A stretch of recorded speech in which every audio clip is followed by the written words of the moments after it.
Hello friends, ಇವತ್ತು ನಮ್ಮ kitchen ಚಾನಲಲ್ಲಿ ಈಸಿ ಮೆಥಡಲ್ಲಿ ಒಂದು ಚಿಕನ್ ಸಾರು ಮಾಡೋಣ ಫ್ರೆಂಡ್ಸ್. ಇಲ್ಲಿ ನಾನು 1 kg ಚಿಕನ್ ತೊಗೊಂಡಿದ್ದೇನೆ, ಆದರೆ ಇದನ್ನು ಸ್ಕಿನ್ ಇರೋದು ತೊಗೊಂಡಿದ್ದೇನೆ ಫ್ರೆಂಡ್ಸ್. ನೀವು ಬೇಕಂದರೆ ಸ್ಕಿನ್ ಇಲ್ಲದು ತೊಗೋಬೋದು. ಅದಕ್ಕೆ ಒಂದು ಸ್ವಲ್ಪ ಉಪ್ಪು ಹಾಕ್ಕೊಂಡಿದ್ದೇನೆ, ಒಂದು ಅರ್ಧ ಚಮಚದಷ್ಟು ಅರಿಶಿನ ಹಾಕ್ಕೊಂಡಿದ್ದೇನೆ. ಆದರೆ ಉಪ್ಪು ಹಾಕ್ಕೋಬೇಕಂದ್ರೆ ಫ್ರೆಂಡ್ಸ್ ಸ್ವಲ್ಪ ಕಡಿಮೆನೇ ಹಾಕ್ಕೊರಿ, ಆಮೇಲೆ ಕಡಿಮೆ ಆದರೆ ಕೊನೆಯಲ್ಲಿ ಹಾಕ್ಕೊಳ್ಳೋಣ. ಈಗ ಅರ್ಧ ಚಮಚದಷ್ಟು ಅರಿಶಿನ ಮತ್ತು ನಿಮಗೆ ಖಾರಕ್ಕೆ ನೋಡಿಕೊಂಡು ನೀವು ಖಾರದ ಪುಡಿ, ಆದರೆ 1 ಚಮಚದಷ್ಟು ಅವಿಜ ಮತ್ತು ಜೀರಿಗೆ ಪುಡಿ.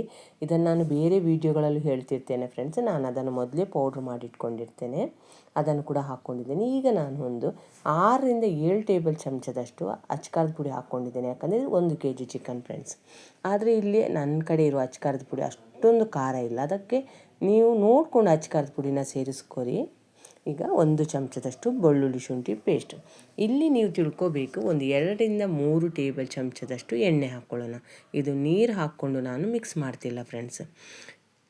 ಹಂಗಂತ ದಿನ ನಾವು ಎಣ್ಣೆನ ಭಾಳ ಆರೋಗ್ಯಕ್ಕೆ ತಗೊಳ್ಳೋದು ಒಳ್ಳೆಯದಲ್ಲ. ಯಾವಾಗಲೂ ಒಂದು ಸಲ ಈ ಮೆಥಡಲ್ಲಿ ಚಿಕನ್ ಗ್ರೇವಿ ಮಾಡಿ ನೋಡಿ ಫ್ರೆಂಡ್ಸ್. ಮತ್ತು ಬೇಗನೆ ಮಾಡ್ಕೋಬೋದು, ಮತ್ತು ಬ್ಯಾಚುಲರ್ಸ್ಗಂತೂ ಇದು ಹೇಳಿ ಮಾಡಿಸಿದಂಥ ರೆಸಿಪಿ ಫ್ರೆಂಡ್ಸ್. ಈ ರೀತಿ ಚೆನ್ನಾಗಿ ಮಿಕ್ಸ್ ಮಾಡ್ಕೊರಿ, ನಾನು ನೀರು ಮಾತ್ರ ಸೇರಿಸ್ಕೋಬೇಡಿ. ಈಗ ಒಂದು ಅರ್ಧ ಗಂಟೆ ಇದನ್ನು ಮುಚ್ಚಳ ಮುಚ್ಚಿ ಬಿಟ್ಟು ಬಿಡೋಣ.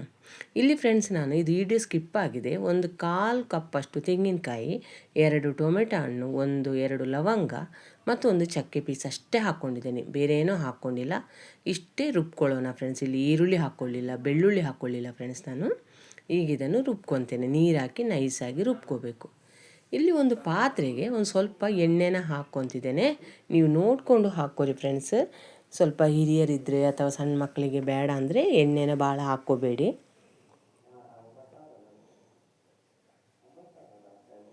ಎಣ್ಣೆ ಬಿಸಿ ಆದಮೇಲೆ ನಾನು ಮಿಕ್ಸ್ ಮಾಡಿಟ್ಟಿರುವಂಥ ಚಿಕನನ್ನು ಹಾಕಿ ಒಂದು 5 ನಿಮಿಷ ಮೀಡಿಯಮ್ ಉರಿಯಲ್ಲಿ ಇದನ್ನು ಮಿಕ್ಸ್ ಮಾಡಿ ಬೇಯಿಸ್ತೀನಿ ಫ್ರೆಂಡ್ಸ್. ಇಲ್ಲಿ ಕೂಡ ನಾನು ನೀರನ್ನು ಸೇರಿಸ್ಕೊಳ್ಳೋದಿಲ್ಲ. ಈ ರೀತಿ ನಾವು ಮಾಡುವುದರಿಂದ ಚಿಕನ್ ಸ್ವಲ್ಪ ಸಾಫ್ಟಾಗಿ ಜ್ಯೂಸಿಯಾಗಿ ಬಂದುಬಿಡುತ್ತೆ ಫ್ರೆಂಡ್ಸ್, ಅದಕ್ಕೋಸ್ಕರ. ಮತ್ತು ಇಲ್ಲಿ ನೀವು ನೋಡಿರ್ಬೋದು ಬೇರೆ ವಿಡಿಯೋಗಳಲ್ಲಿ ನಾನು ಎಣ್ಣೆ ಹಾಕಿದ ಕೂಡಲೇ ಈರುಳ್ಳಿ ಹಾಕ್ಕೊತಿದ್ದೆ, ಆದರೆ ಇಲ್ಲಿ ಅದನ್ನು ಕೂಡ ಸೇರಿಸ್ಕೊಂಡಿಲ್ಲ. ಇಲ್ಲಿ ಕೂಡ ಈರುಳ್ಳಿ ಸೇರಿಸ್ಕೊಂಡಿಲ್ಲ ಫ್ರೆಂಡ್ಸ್. ಈ ರೀತಿ ಚೆನ್ನಾಗಿ ಮಿಕ್ಸ್ ಮಾಡ್ಕೋಬೇಕು ಮತ್ತು ಬೇಗನೆ ಆಗಿಬಿಡುತ್ತೆ ಫ್ರೆಂಡ್ಸ್. ಈಗ ಒಂದು 5 ನಿಮಿಷ ಈ ರೀತಿ ಮಿಕ್ಸ್ ಮಾಡಿಕೊಂಡು ಬೇಯಿಸ್ಕೊಳ್ಳೋಣ. ಇದು ಸಾಮಾನ್ಯವಾಗಿ ರಾಗಿ ಮುದ್ದೆ ಇರ್ಬೋದು, ಅಕ್ಕಿ ಇಡ್ಲಿ, ತಟ್ಟೆ ಇಡ್ಲಿ, ಊಟದ ಜೊತೆ, ಚಪಾತಿ ಜೊತೆ ಬೆಸ್ಟ್ ಕಾಂಬಿನೇಷನ್ ಫ್ರೆಂಡ್ಸ್. ನೀವು ಒಂದು ಸಲ ಟ್ರೈ ಮಾಡಿ ನೋಡಿ, ಯಾವ ರೀತಿ ಬಂತು ಅಂತ ನನಗೆ ಕಾಮೆಂಟ್ ಸೆಕ್ಷನಲ್ಲಿ ತಿಳಿಸಿ ಫ್ರೆಂಡ್ಸ್.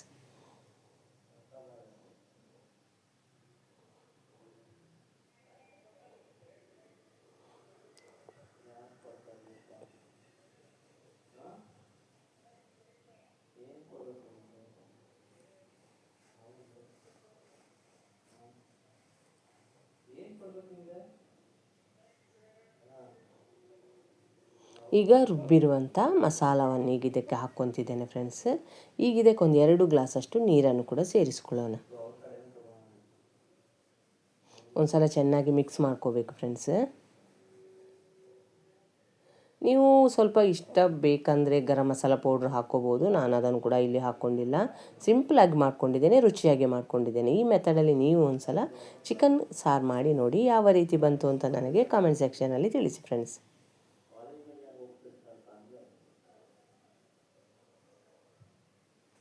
ಈಗ ನೀರು ಹಾಕಿದ ಮೇಲೆ ಫ್ರೆಂಡ್ಸ್ ಒಂದು 15 ನಿಮಿಷ ಇದನ್ನು ಚೆನ್ನಾಗಿ ಚಿಕನನ್ನು ಬೇಯಿಸ್ಕೋಬೇಕು.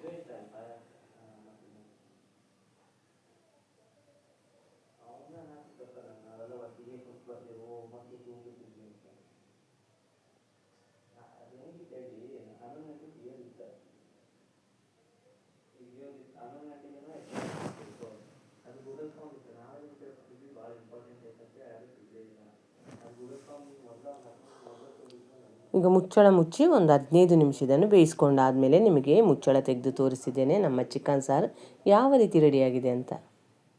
ನೋಡಿದಿರಲ್ಲ ಫ್ರೆಂಡ್ಸ್, ಇಲ್ಲಿ ಉಪ್ಪು ಖಾರ ಏನೇ ಆಗಿದ್ರೂ ಕೊನೆಯಲ್ಲಿ ಒಂದು ಸ್ವಲ್ಪ ಸೇರಿಸ್ಕೋಬೋದು.